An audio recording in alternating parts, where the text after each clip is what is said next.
नमस्कार, मैं हूं सुनील राजपूत और स्वागत करता हूं आपकी इस सेशन में और हमारे YouTube चैनल करियर 50 पर।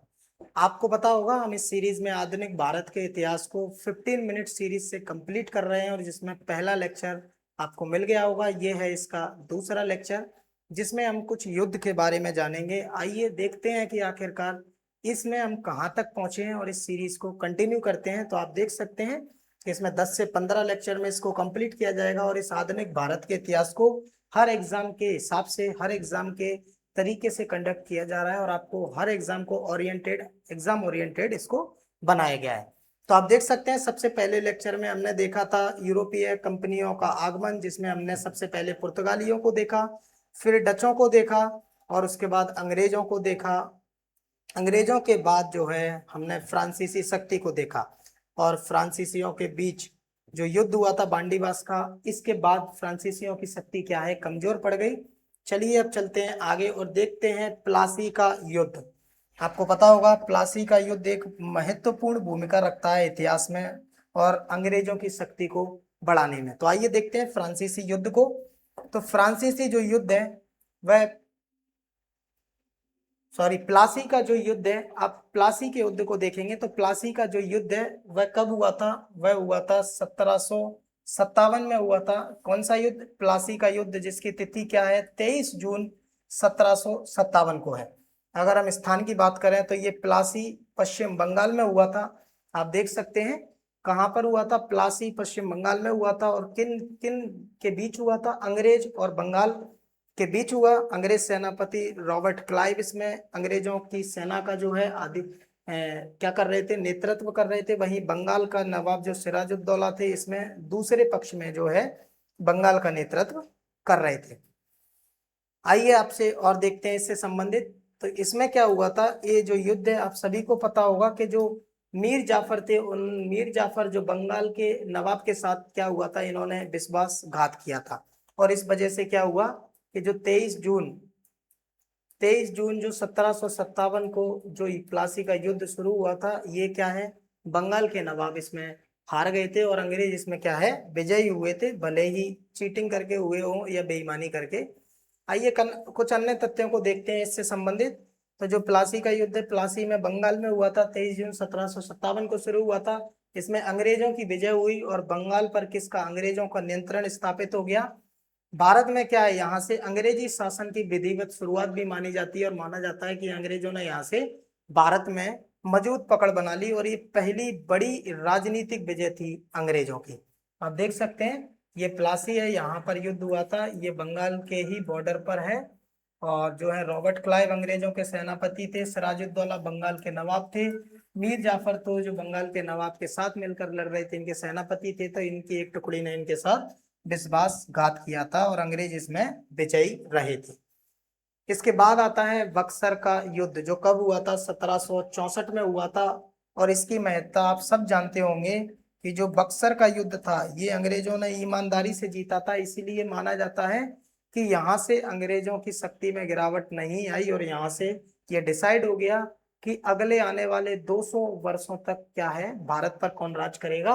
तो बक्सर का युद्ध जो है 1764 को हुआ। कब हुआ? 22 अक्टूबर को इसकी शुरुआत हुई थी। और बक्सर कहाँ पर स्थित है? बिहार में स्थित है। अंग्रेज और संयुक्त भारतीय सेना इसमें क्या है, लड़ रही थी। अगर हम बात करें तो अंग्रेजों का जो नेतृत्व था, अंग्रेज जो सेनापति थे उनका नाम था कौन, हेक्टर मुनरो। कौन? हेक्टर मुनरो जो है इसमें अंग्रेजों के सेनापति थे। और संयुक्त सेना में अगर हम बात करें, जो भारतीय सेना थी उसमें मीर कासिम, सिराजुद्दौला, वहीं शाह आलम द्वितीय, इन तीनों लोग जो है मिलकर क्या है, किससे युद्ध कर रहे थे, अंग्रेजों से युद्ध कर रहे थे। आइए जानते हैं बक्सर के युद्ध में कुछ मुख्य बातों को। तो जो बक्सर का युद्ध है उसमें आपको पता होगा कि इसका परिणाम क्या हुआ। इसके परिणाम में हम देख सकते हैं कि अंग्रेजों की विजय हुई थी। 1765 में जो है इलाहाबाद की संधि हुई। किसकी संधि हुई?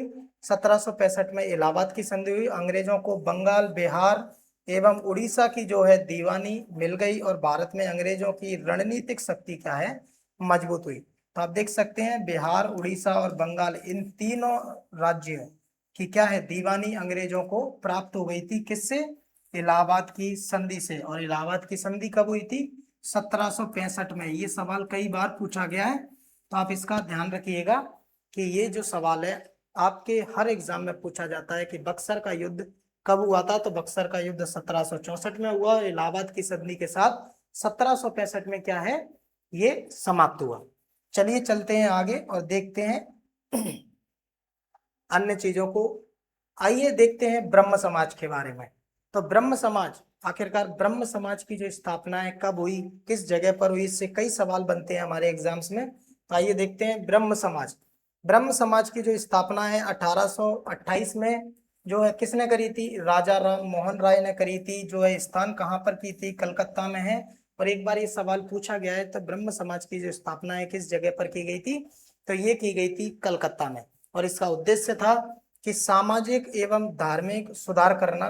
अगर हम बात करें ब्रह्म समाज की अन्य मुख्य बातों की, तो आइए देखते हैं कि क्या क्या जो बातें हैं, क्या क्या चीजें हैं जो हमारे एग्जाम के लिए इंपॉर्टेंट है ब्रह्म समाज से। तो इन्होंने क्या है, सती प्रथा का विरोध किया था। किसने?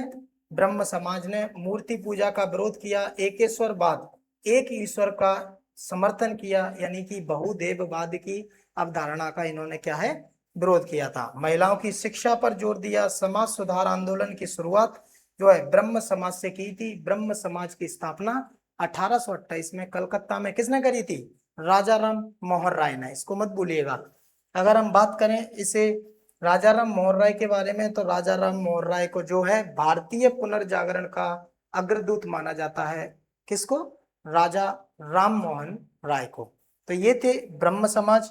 आइए देखते हैं ब्रह्म समाज के बाद कि आखिरकार क्या जो है महत्वपूर्ण है, वह है आर्य समाज। आर्य समाज की स्थापना से संबंधित सारी चीजों को देखेंगे। आर्य समाज ने क्या क्या किया ये भी सब जानेंगे। तो आप सभी को पता होगा कि आर्य समाज की जो स्थापना है कब की गई थी? आर्य समाज की जो स्थापना है 1875 में की गई थी स्वामी दयानंद सरस्वती के द्वारा। और याद रखिएगा ये कलकत्ता में नहीं, कहाँ की गई थी इसकी स्थापना? इसकी स्थापना जो है मुंबई में की गई थी। अगर हम बात करें इसके मुख्य ग्रंथ की, तो सत्यार्थ प्रकाश इससे संबंधित मुख्य ग्रंथ है। और इन्होंने एक नारा दिया दयानंद सरस्वती ने, वो क्या था? वेदों की ओर लौटो का नारा दिया। आप ये देख सकते हैं इनकी पुस्तक है सत्यार्थ प्रकाश, किसकी? दयानंद सरस्वती की। और इन्होंने कौन सा नारा दिया? वेदों की ओर लौटो का नारा दिया। आइए देखते हैं इसके बारे में अन्य कुछ जानकारियों को। तो ब्रह्म आर्य समाज जो है ये क्या है? आर्य समाज के संस्थापक हैं। आर्य समाज ने जो है मूर्ति पूजा का विरोध किया, जाति प्रथा एवं अंधविश्वास का विरोध किया, वेदों को सर्वोच्च ज्ञान माना। वेदों के ज्ञान को क्या है? सर्वोच्च ज्ञान माना। किसने? आर्य समाज ने। या फिर बोल सकते हैं स्वामी दयानंद सरस्वती ने। किसने? स्वामी दयानंद सरस्वती ने। शिक्षा के प्रसार पर जोर दिया। शुद्धि आंदोलन चलाया। याद रखिएगा कि शुद्धि आंदोलन किस लिए चलाया था? कि इस आंदोलन के माध्यम से जो आर्य समाज चलाती थी, इसके माध्यम से जो लोग हिंदू धर्म में प्रवेश करना चाहते हैं उनका शुद्धिकरण किया जाता था। और इस शुद्धिकरण के माध्यम से उन्हें हिंदू में कन्वर्ट किया जाता था, या फिर पुनः जो लोग हिंदू धर्म को छोड़कर जा चुके थे उन्हें पुनः हिंदू धर्म में इससे शामिल किया जाता था। तो ये धार्मिक आंदोलन भी था साथ साथ में। आइए देखते हैं इससे संबंधित कुछ अन्य मुख्य तत्वों को। और मुख्य तथ्यों में क्या क्या है कि आर्य समाज की स्थापना जो है कब हुई थी? 1875 में हुई थी। इसकी स्थापना बंबई में हुई। दयानंद सरस्वती थे। सत्यार्थ प्रकाश थी। वेदों की ओर लौटो का नारा दिया। ये वही इंफॉर्मेशन है जो हम सारी पढ़ चुके हैं। चलिए चलते हैं आगे और एक और देखते हैं, वह है रामकृष्ण मिशन। आखिरकार आप सभी को पता होगा कि रामकृष्ण मिशन की जो स्थापना है स्वामी विवेकानंद के द्वारा की गई थी। और कब की गई थी? 1897 में। क्योंकि रामकृष्ण परमहंस जो थे स्वामी विवेकानंद के गुरु थे, और इन्हीं के नाम पर इन्होंने रामकृष्ण मिशन की स्थापना 1897 में करी थी स्वामी विवेकानंद ने। और रामकृष्ण परमहंस इनके प्रेरणा से स्रोत रहे। और इसका मुख्यालय जो था पश्चिम बंगाल के बेलूर मठ में स्थापित किया गया था। किसका? रामकृष्ण परमहंस की। अगर हम बात करें इस संस्था की इस उद्देश्य की, तो सेवा और आध्यात्मिक उत्थान जो है इसका मुख्य उद्देश्य था। इन्होंने नारा दिया था कौन सा? इस नारे को जरूर याद रखिएगा, आत्मनो मोक्षार्थ जगद्दिताय च, है ना। तो ये जो नारा है ये किसने दिया था, ये दिया था रामकृष्ण मिशन ने, या फिर बोल सकते हैं स्वामी विवेकानंद ने। इसके मुख्य विचार एवं कार्य को देखें तो शिक्षा एवं समाज पर जोर दिया, गरीबों एवं रोगियों की सहायता की, धार्मिक सहिष्णुता का प्रचार किया। अगर हम बात करें भारतीय संस्कृति एवं वेदांत का प्रसार किया किसने, रामकृष्ण मिशन ने, जिसकी स्थापना 1897 में स्वामी विवेकानंद के द्वारा की गई थी। तो ये है इस सीरीज का दूसरा लेक्चर। मुझे उम्मीद है कि आपको ये सीरीज हेल्पफुल लग रही होगी और आपको मॉडर्न इंडिया पढ़ने में बड़ी आसानी होगी। तो इसे देखते हैं और लगातार आप देखते रहिए। तो ये लेक्चर नंबर 2 को हम कंप्लीट करते हैं, आगे इस पे देखेंगे, इस सीरीज में आगे के लेक्चर में कंटिन्यू करते हैं। Thank you so much.